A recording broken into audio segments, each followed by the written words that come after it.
Bismillahirrahmanirrahim. Assalamualaikum warahmatullahi wabarakatuh. Baik, kita berjumpa lagi. Dalam perjumpaan kali ini kita akan membahas masalah tentang meneladani ketaatan para malaikat-malaikat Allah.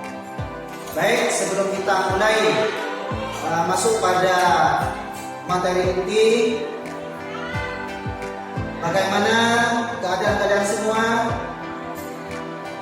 Doa Ustaz selalu doakan semoga kalian tetap diberikan kesehatan, kelancaran, sehingga kalian bisa fokus belajar dan mendapatkan ilmu yang barokah. Baik anak-anak, ayo kita masuk pada materi pertemuan kali ini. Masuk pada bab 7 yang akan kita bahas, siapakah malaikat itu, mulai dari penciptaannya dan sifat-sifatnya. Malaikat ini adalah termasuk bagian dari salah satu makhluk Allah Ta'ala. Cuma dari segi penciptaannya, malaikat ini diciptakan dari cahaya. Cahayanya siapa? Ini menurut satu keterangan yang dijelaskan dalam kitab Durratun Nasihin, bahwa malaikat itu diciptakan dari cahayanya, nurnya kanjeng Nabi Muhammad SAW. Dan malaikat ini oleh Allah Subhanahu Wa Taala selain tugasnya bertasbih kepada Allah Ta'ala, ada beberapa malaikat yang akan kita bahas pada pertemuan kali ini mendapatkan tugas-tugas khusus. Siapa sajakah malaikat-malaikat khusus ini? Mari kita lanjutkan di slide ini. Nah, sifat-sifat malaikat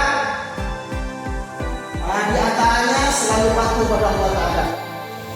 Tidak ada malaikat ini yang durhaka kepada Allah Ta'ala.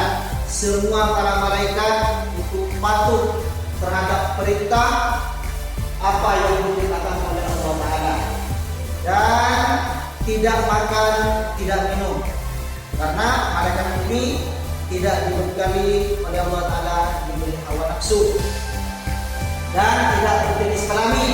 Ini yang menjadi pembeda antara malaikat dengan makhluk-makhluk yang lain. Kalau makhluk Allah yang lain seperti manusia, jin, hewan itu berjenis kelamin, tapi kalau malaikat itu tidak berjenis kelamin. Dan selalu terus-menerus beribadah dan bertasbih kepada Allah Ta'ala. Ini tugas utama dari para malaikat, yaitu bertasbih kepada Allah Ta'ala. Selain bertasbih, ada beberapa malaikat yang mendapat instruksi langsung untuk menjalankan fungsi dan tugasnya.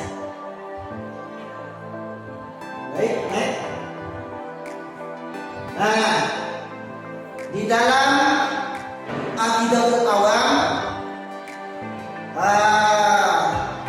ini dijelaskan dalam berbentuk narasi nazam, malaikat-malaikat yang wajib oleh orang mukallaf untuk diketahui. Kenapa? Karena jumlahnya para malaikat itu banyak, cuman yang wajib diketahui ini hanya 10 di antaranya. Ayo kita baca bersama-sama. Bismillahirrahmanirrahim. Wal malakul ladzi la abiwa la akla la syurba wa la nauma lahu. Nah, dalam narasi nazam pertama ini, bahwasanya para malaikat itu tidak berbapak dan tidak beribu, dan tidak makan, tidak minum, dan juga tidak tidur. Inilah sifat-sifat malaikat. Siapa saja? Tafsilu asyrimin Jibrilu, Mikalu, Israfilu, Mukarnakirun wa Rakibun wa kada, Adil Malikun wa Rikwan kada. Nah, dari sekian ratus juta malaikat ada 10 malaikat yang wajib kita ketahui, baik dari segi nama dan tugas-tugasnya. Yang pertama adalah malaikat Jibril. Baik, next.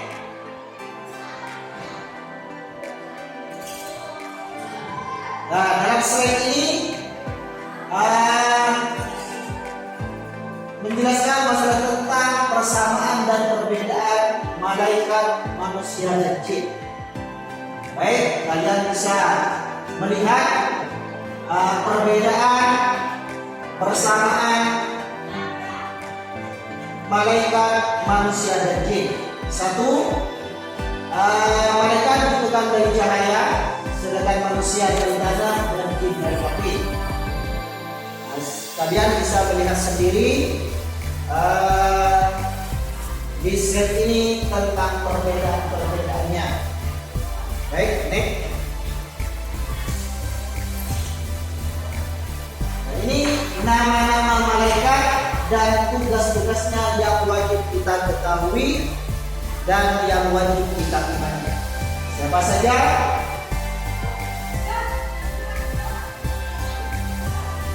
Nah, yang pertama malaikat Jibril. Malaikat Jibril ini selain bertasbih kepada Allah Ta'ala, juga mendapatkan tugas langsung, yaitu menyampaikan wahyu Allah kepada para nabi, mulai dari Nabi Adam sampai pada nabi yang terakhir, yaitu Nabi Muhammad SAW. Baik, next. Yang kedua, malaikat Mikail. Malaikat Mikail ini mendapat perintah mengatur hujan dan menyalurkan rizki kepada makhluk-makhluk Allah yang lain. Kita mendapatkan rizki itu tidak langsung dari atas langit, tapi itu melalui dari malaikat Mikail. Baik, next. Yang ketiga, malaikat Israfil. Malaikat Israfil tugasnya yaitu meniup sangkakala, atau sering kita bahasakan yaitu trompet. Nah, di keterangan yang lain, trompetnya malaikat Israfil ini katanya sekarang ini sudah ada di bibirnya malaikat Israfil. Bukan trompet itu bukan diletakkan, tapi sudah siap tiup. Tinggal menunggu perintah dari Allah Ta'ala kapan kiamat itu akan terjadi. Baik, selanjutnya.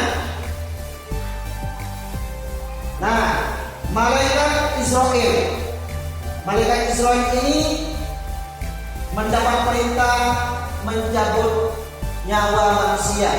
Bukan cuma manusia, tapi seluruh makhluk Allah Ta'ala yang mencabut nyawanya, yaitu satu malaikat, ialah malaikat Israel. Bahkan dalam satu keterangan, makhluk Allah Ta'ala setelah kiamat ini datang, ini tinggal 4: malaikat Jibril, Mikail, Israfil dan Israel. Nah, makhluk Allah yang mati terakhir kali ialah malaikat Israel. Beliau mencabut nyawanya sendiri. Baik, next.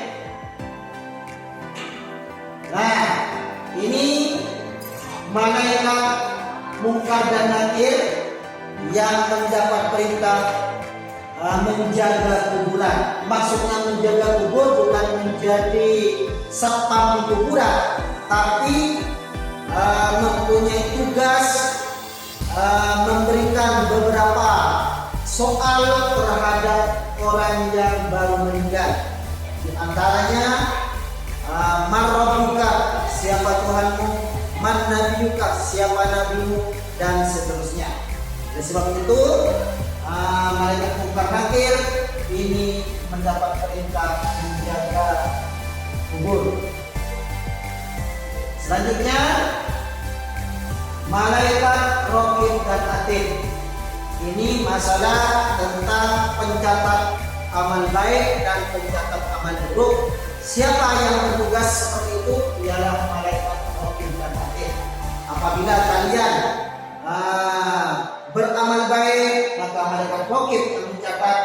Kalau kalian durhaka atau melakukan kesalahan, berbuat dosa, malaikat Atid yang menjawab. Semuanya tidak akan terlupakan dan terlewatkan.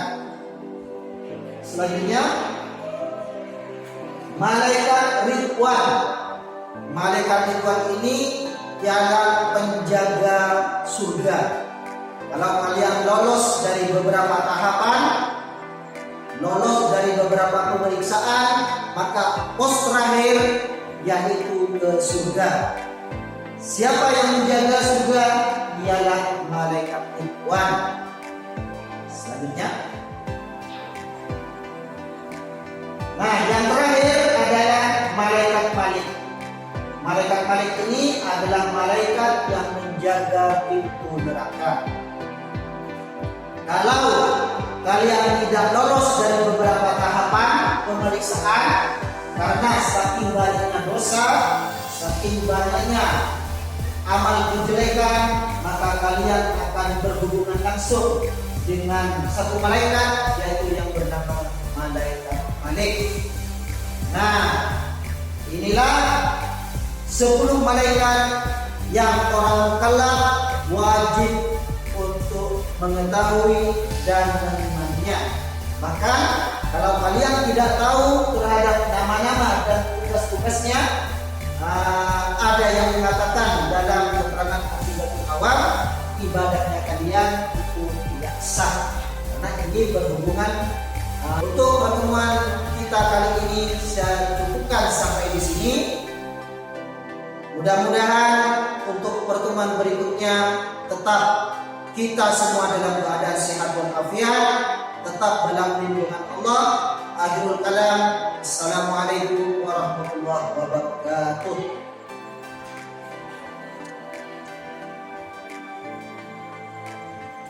Tentang pengetahuan ini